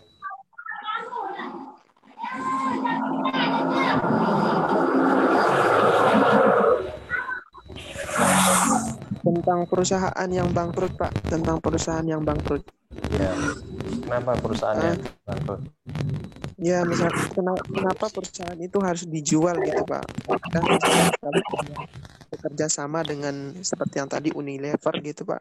Apakah tidak bisa meningkatkan penjualan atau hasil pendapatan perusahaan tersebut, Pak? Oke, baik ya. Baik, kita matiin dulu mic-nya.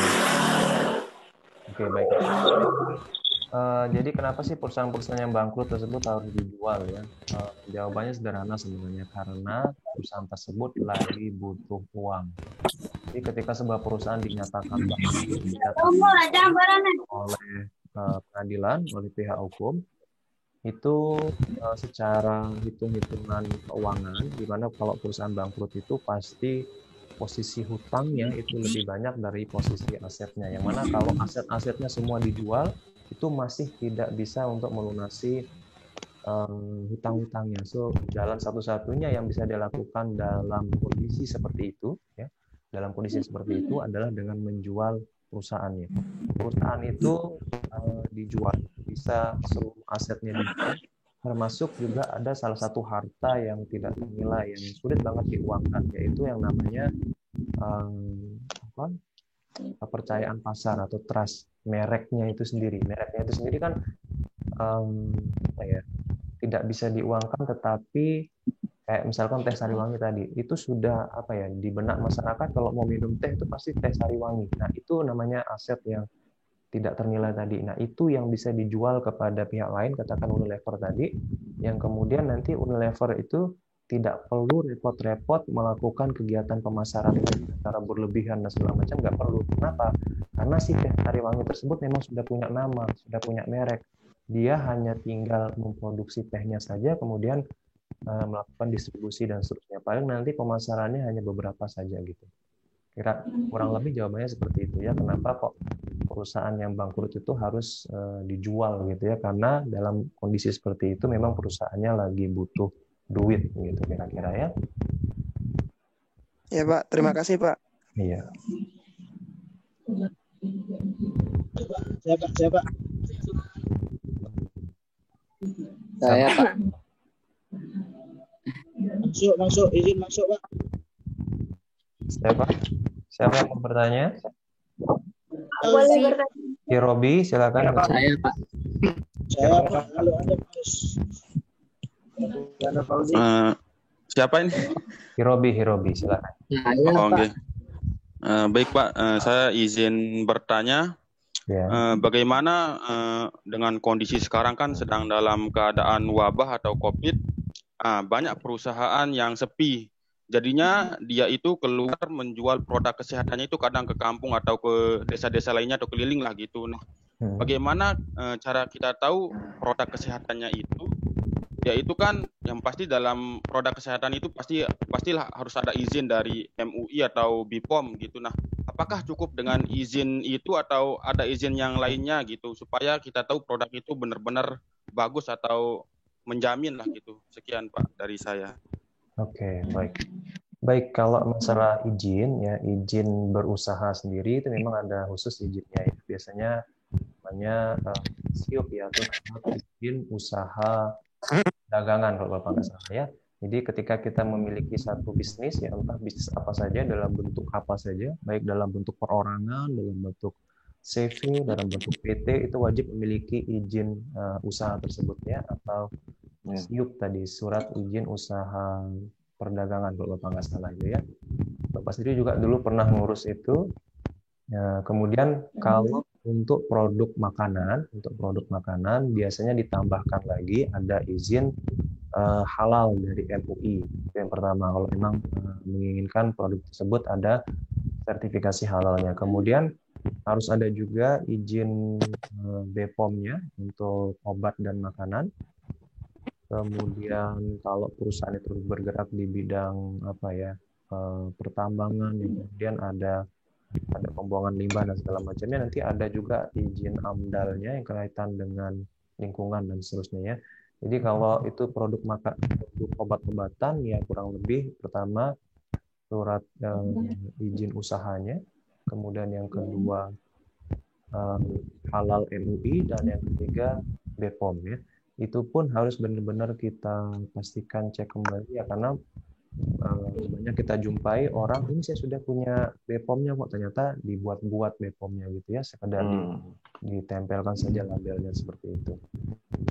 Pastikan kita cek kembali. Sekarang kan sudah zaman sosial media ya, kita bisa cek di Google segala macam, kita bisa lihat review-reviewnya orang-orang sebelumnya sudah pernah pakai itu, kita bisa tanya ke segala macamnya ya. Kira-kira seperti itu.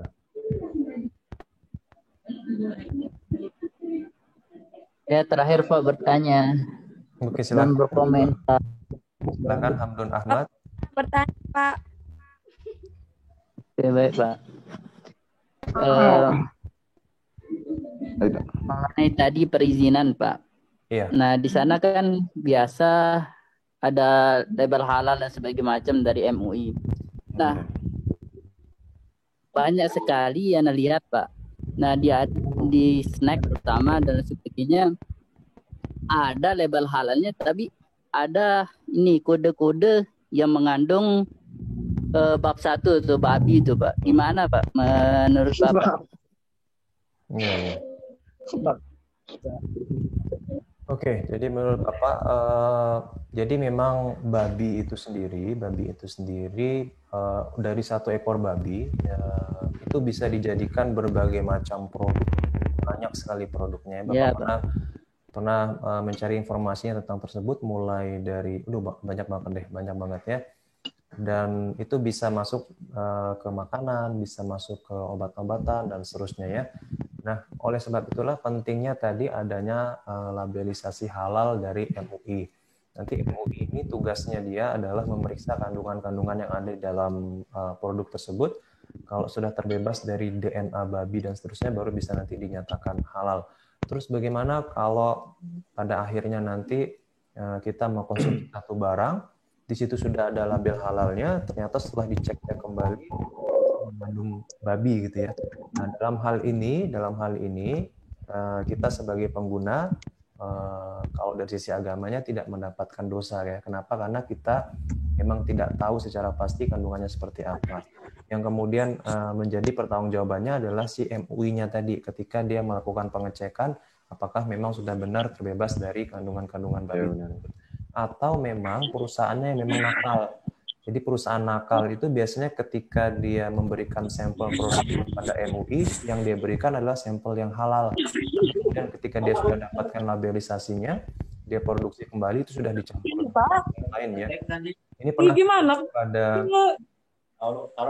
terjadi pada kasus obat-obatan ini ya, Viostin DS kalau dikasih nota sama kamu. Obat Viostin DS itu pada awalnya terlabelisasi halal gitu ya. Yang kemudian seiring berjalannya waktu ternyata dijumpai ada DNA babi di sana. Yang kemudian produk itu ditarik kembali karena salah satu bahannya memang ternyata kelewatan kontrol dari dia yang ternyata itu mengandung DNA babi dan seterusnya. Kira-kira seperti itu.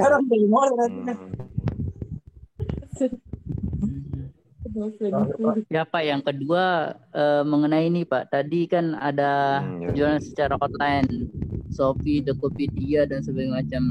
Nah di sana Pak banyak sekali terkadang orang-orang yang awam ya melihat barangnya itu bagus sekali, akan tetapi ketika pas dibeli, nah beda Pak.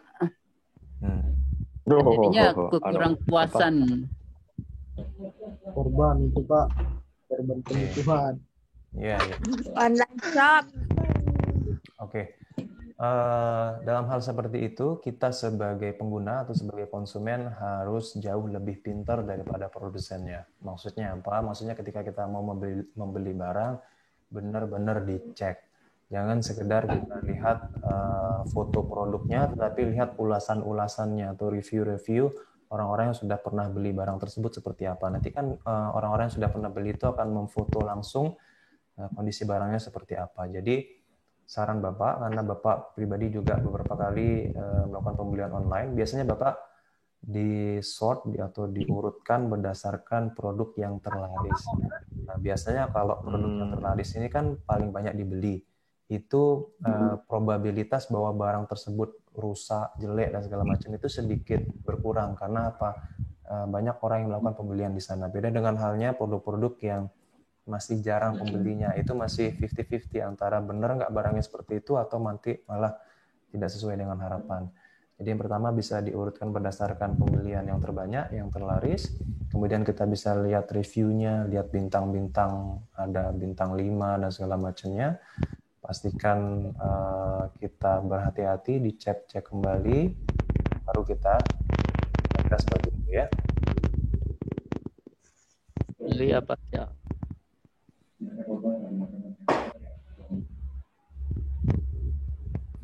Baik, waktu kita kurang lebih 10 menit lagi. Mungkin masih ada yang bertanya atau komentar sebelum kita akhiri perkuliahan kita. Roswina Pak bertanya. Saya Pak mau bertanya. Saya. Malam Pak bertanya. Pak, saya. Yang ketiga Pak, pertanyaan yang ketiga. Saya Pak. Saya bertanya Pak. Mulai cuma main. Sebentar. Pak udah habis jamnya. Santai weh. Sebentar, mungkin satu atau dua orang lagi sebelum kita akhiri perkuliahan kita. Roswina Pak, Roswina. Pertanyaan yang ketiga Pak. Amdun, kami borong-borong diri. Darmala. Silahkan Darmala. Sudah sering ke Fauzi. Assalamualaikum warahmatullahi wabarakatuh. Waalaikumsalam. Saya mau bertanya Pak tentang ini. Teknik pemasaran. Apa bisa Tentang Robia. Ibu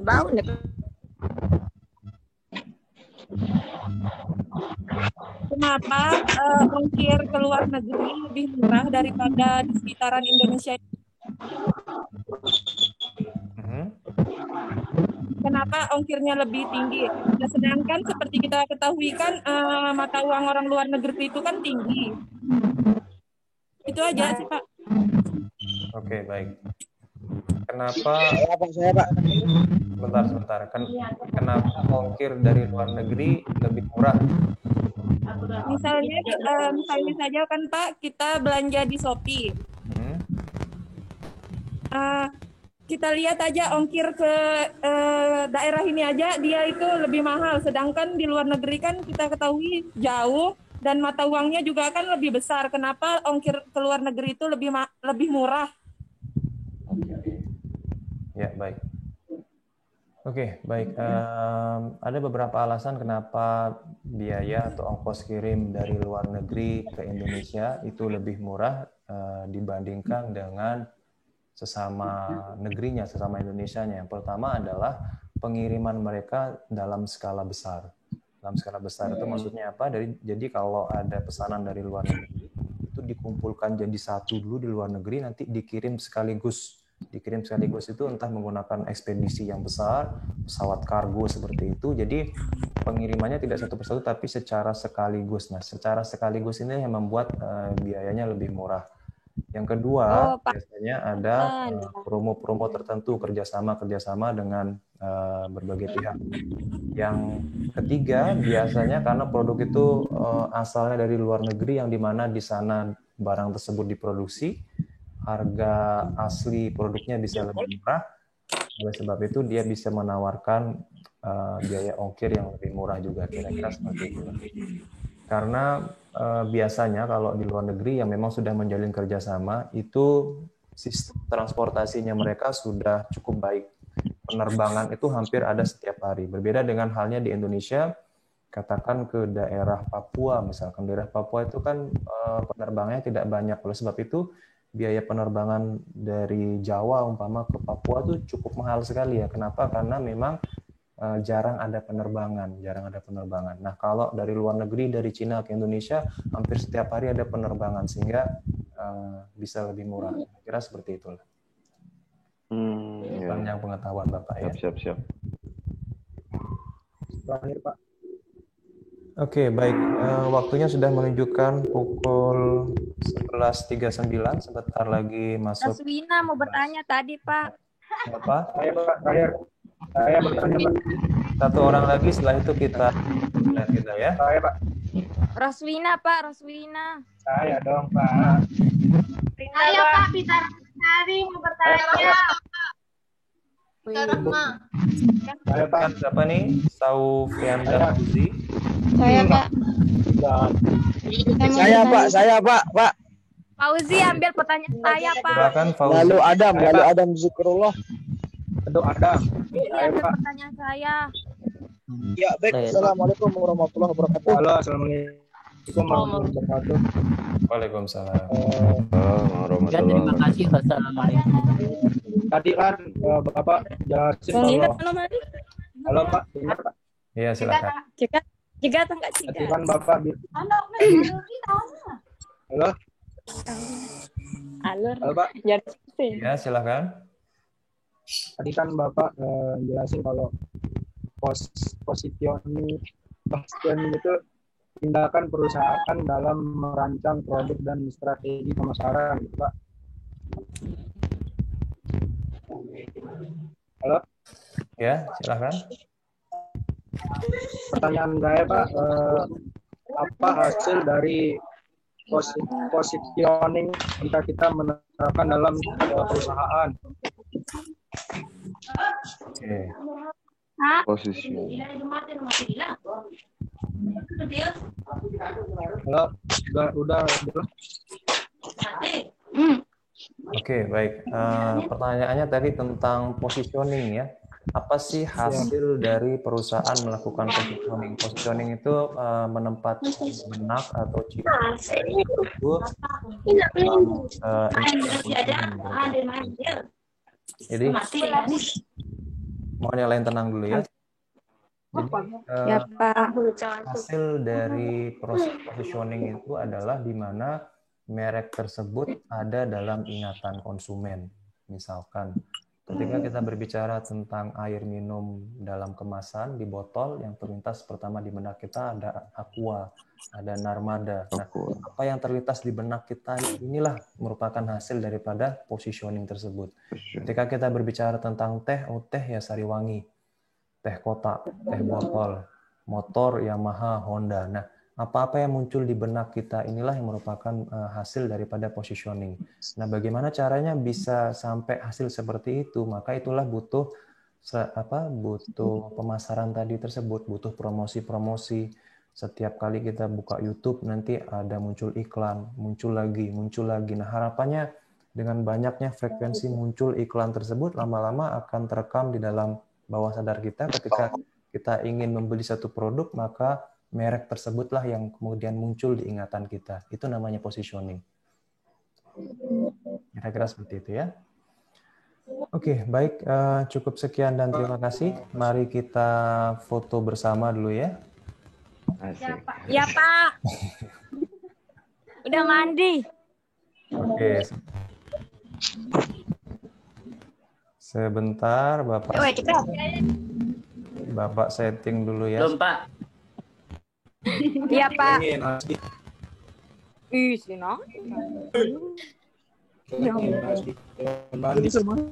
Senyum semua.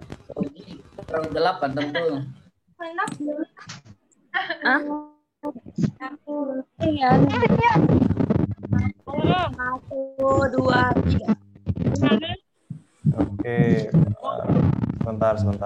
Bapak setting dulu. Udah apa belum, Pak? Ini sudah tampil semua, silakan. 1, 2, 3. Oke. Belum, Pak, ulang. Pak. Allah. Belum ganteng, ulang, Pak. Ulang. 2, 3, Pak. Kena belum mandi, Pak. Oke, lagi sekali ya. 1, 2. Belum Pak, stop Pak, stop. Oke. Udah Pak, udah habis waktu. Udah, Pak. Ya. Baik, terima kasih. Assalamualaikum warahmatullahi wabarakatuh. Sampai ketemu di Waalaikumsalam warahmatullahi wabarakatuh.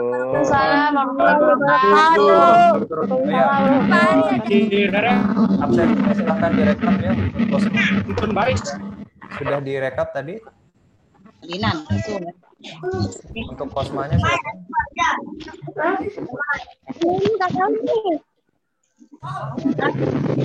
Sudah ya, baik ya. Kiri.